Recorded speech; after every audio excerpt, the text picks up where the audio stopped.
வணக்கம் பரத். நடிப்பிலும் இமயம் என நிரூபித்த பாரதி ராஜா தற்பொழுது காலமாகி இருக்கிறார். விரமிட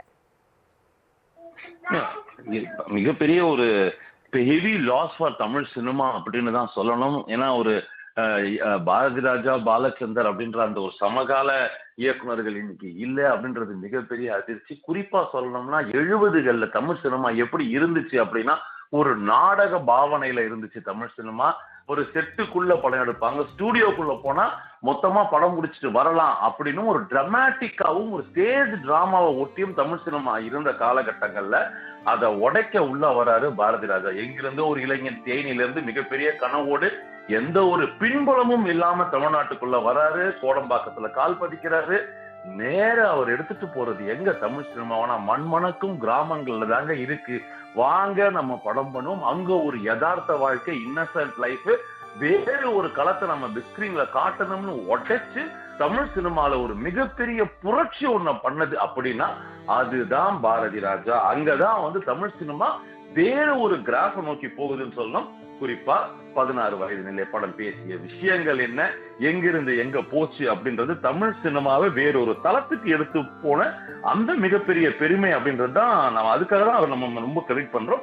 அப்கோர்ஸ் அவர் கூட அந்த இளையராஜா பாண்டிங் ஆரம்பிச்சு அந்த விஷயங்கள்லாம் நமக்கு எங்க போச்சு தமிழ் சினிமாவை எடுத்துக்கின்றது தெரியும். அப்படிப்பட்ட பாரதி ராஜா காலப்போக்குல பெண் சார்ந்து மண் சார்ந்து பல படங்களை பண்ணி தமிழ் சினிமா ஒரு நிலையான இடத்தை பிடிக்கிறாரு. இவர்கள் மட்டுமே இருக்க முடியும், இவர்களால் மட்டுமே தமிழ் சினிமால செய்ய முடியும் சொல்லக்கூடிய காலகட்டத்துல அதெல்லாம் உடைச்சு இல்ல அப்படின்னு வேறு பரிமாணங்கள் புது விஷயத்தை நோக்கி தமிழ் சினிமாவை எடுத்துட்டு போனதுனாலதான் நம்ம இன்னைக்கும் பாரதி ராஜா அப்படின்ற விஷயத்த கொண்டாடும். சமீப நாட்கள்ல பாத்தீங்கன்னா இவ்வளவு சாதிச்சு இவ்வளவு பணம் மகன் இறப்புக்கு பின்பாக அவருடைய உடல் நலம் பாதிக்கப்படுகிறது. அவர் வீட்டுக்குள்ளேயே இருக்காரு, வெளியே பெருசா வரல அப்படின்றத நம்ம பார்க்கிறோம். இந்த காலகட்டங்கள்ல தான் சமீபத்துல ஒரு காணொளி பார்த்தோம்.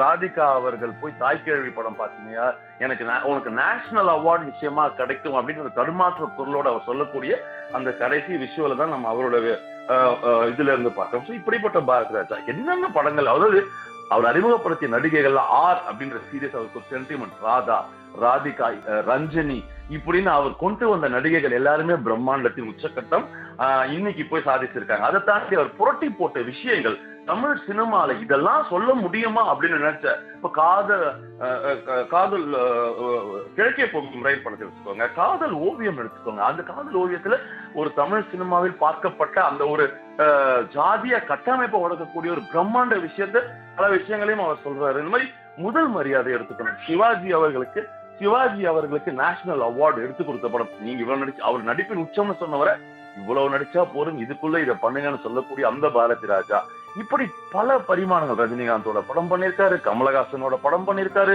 நீ name an actor, he has worked with everybody and he has got a biggest status.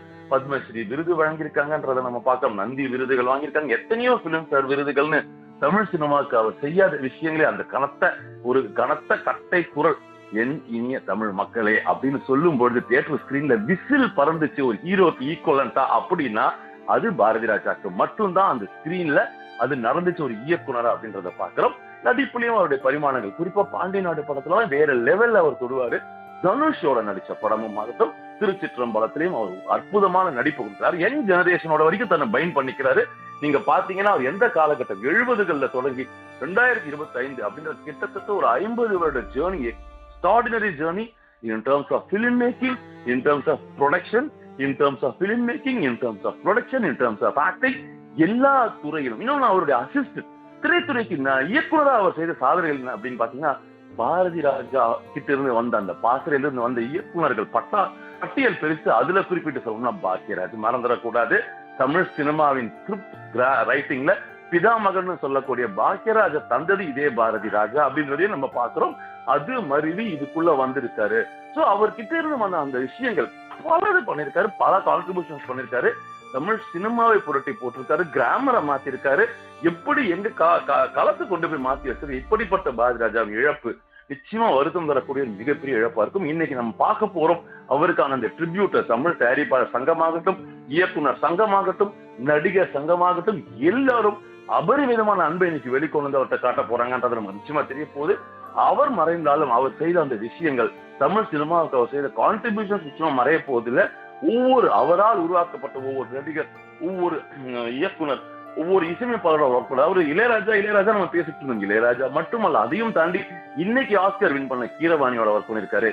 AR ரஹ்மானுக்கு முதன் முறையாக வேற ஒரு கலரை கொடுத்தவர் பாரதி ராஜா, மறந்துடக்கூடாது. அவர் மேற்கத்திய இசையில் பயங்கரமான பெப்பி பீட் போட்டப்ப அவரோட நடக்குமா நினைச்சப்ப கருத்தம்மா மாதிரி படத்துல ஒர்க் பண்றாரு. மண் மணக்கும் பாடல்கள் எடுத்துட்டு வராங்க. அந்த காம்பினேஷன் அற்புதமா இருந்துச்சு. ஆல் சடன் வைரமுத்து, பாரதி ராஜா, இளையராஜா இவங்க எல்லாம் வந்து they belong to a different era, different generation. அந்த காம்பினேஷன்ல இன்னைக்கும் நமக்கு பல பாடல்கள், பல விஷயங்கள் கொடுத்திருக்காங்க. குறிப்பா ரேவதி போன்ற நடிகைகள் இன்னைக்கு வந்து இயக்குனர், பாலிவுட், ஹாலிவுட் கலக்கிட்டு இருக்கிற ரேவதி போன்ற நடிகைகளையும் தமிழ் சினிமாவுக்கு அறிமுகப்படுத்திய பாரதி ராஜா இன்னைக்கு இல்லை அப்படின்றத மனசுல ஏத்துக்க மறுக்குது.